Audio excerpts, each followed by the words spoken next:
মই জ্যোতি মোৰ এটা ভিডিঅ' লৈ আপোনালোকক স্বাগতম জনাইছো। আজি মই বটম মাছৰুম বজাৰৰ পৰা আনিছো আৰু সেইটো মই কেনেকৈ বনাও আহকচোন মোৰ পাকঘৰলৈ। আৰু ইয়া বটম মাছৰুম এতিয়া মই ধুনীয়াকৈ বটম মাছৰুমখিনি সাফ কৰিম আৰু কেনেকৈ সাফা কৰিব লাগে দেখুৱাম। কাৰণ ইয়াত বটম মাছৰুমখিনিত কলা কলা অলপমান ফুটফুটিয়া টাইপ থাকে, সেইকাৰণে ইয়াত অলপমান আটা গুৰি লৈ ধুনীয়াকৈ গোটেইখিনি এটা এটাকৈ মোহাৰি সানিব। তাৰ সকলো লেতেৰা আঁতৰি যাব আৰু চাফাও হ'ব দেখিবলৈ। মই এতিয়া তাকেই ফটাফট কৰি ৰেডি কৰি আছো। তাৰ পিছত গোটেইখিনি হোৱাৰ পিছত আৰু পিছ চাইডে অকণমান ঠাৰিত কেতিয়াবা দাগ থাকে, এইখিনি বাৰু কোমলে মই কাটি থকাখিনি ধুনীয়াকৈ অলপ অলপকৈ কাটি ল'ব দাগ থাকিলে। আৰু গোটেইখিনি কৰা হোৱাৰ পিছত পানী অলপ লৈ দুবাৰমান ধুনীয়াকৈ ধুই ল'ব। আগতে ইয়াত থকা লেতেৰাবিলাকো আঁতৰিব আৰু আটাখিনিও আঁতৰি যাব, লাগি থকা আটাখিনি। এতিয়া সৰু সৰুকৈ কাটি ল'ম। কাটিবলৈ বহুতে ভাল লাগে, কোমল হয় মাছৰুমটো। মই কাটি বহুতে ভাল পাওঁ।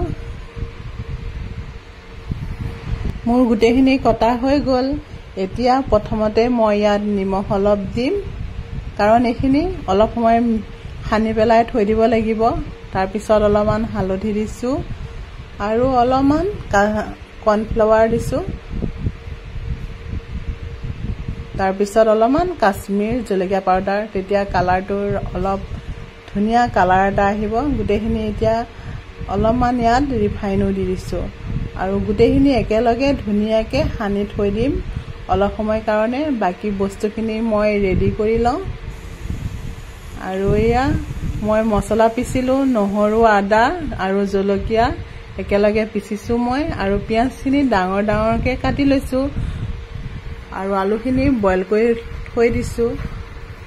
এয়া প্ৰথমতে মই মাছৰুমখিনি ভাজি ল'ম।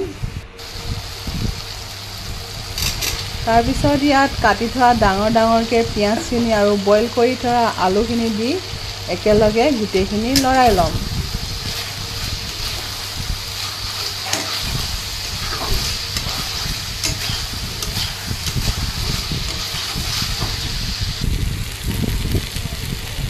এতিয়া ইয়াত জিৰা পাউডাৰ অলপ দি দিলোঁ।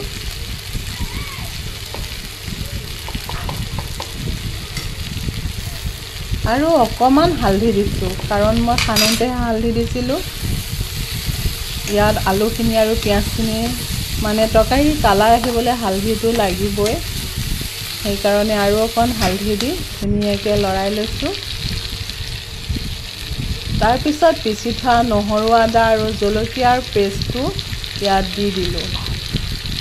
আপোনালোকে বিলাহীও দিব পাৰে, মই বিলাহী দিয়া নাই কাৰণ এতিয়া বিলাহীৰ ছিজন নহয়, সেইকাৰণে মই বিলাহীটো ইমান ইউজ নকৰোঁৱে অফ ছিজনত। আৰু মছলাখিনি লাগি থকা মিক্সিত সেইখিনি পানী অলপ দি ধুনীয়াকৈ ইয়াত দি পেলাই লৰাই দিছোঁ। আৰু অলপমান ইয়াত গৰম মছলা পাউডাৰ দিছোঁ, কাৰণ গৰম মছলাটো দিলে ইয়াৰ গোন্ধটো বহুত ধুনীয়া লাগে। আৰু অলপমান নিমখ দি দিলোঁ আকৌ। এতিয়া গোটেইখিনি ধুনীয়াকৈ লৰাই লৈছোঁ।